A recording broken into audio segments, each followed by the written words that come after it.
যমুনার এ চরখানা পানিহীন এক প্রাচীন সভ্যতা। লোকমুখের পুণ্ড্রনগর কিকৌর বা মেসোপটেমিয়া, যেথায় নেই কোনো পিচ ঢালা রাস্তা, নেই কোনো প্রকট শব্দ।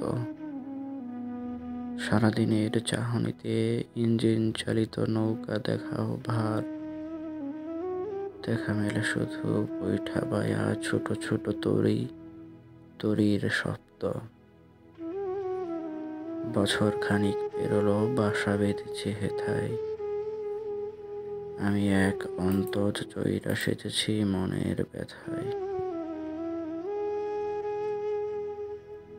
আমি গল্প শুনি, শব্দ শুনি, প্রকৃতির ডাক শুনি। আমি রাত পোহালে পরে জীবনের ছন্দ শুনি।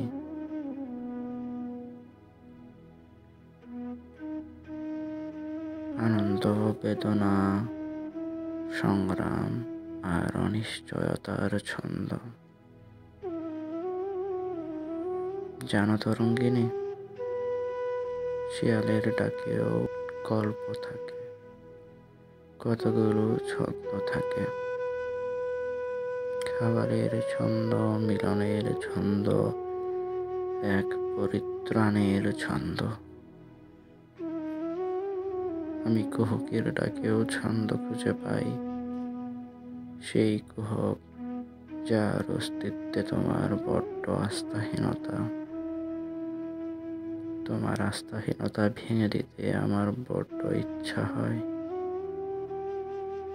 কুহকের ডাক শুনিতে আসিবে একদিন তরঙ্গিনী, আসিবে আমার এ যমুনার নীড়ে, আসিবে খোলা পানির মলিন তীরে। নদীর করো করো শব্দ, নির্মল বাতাস, আর তুমি, তোমার হাতের স্পর্শ আর আমার প্রতীক্ষা। আমার নির্ভরতা আর তোমার প্রতীক্ষা। যমুনার উচ্ছলতা আর যমুনার প্রতীক্ষা।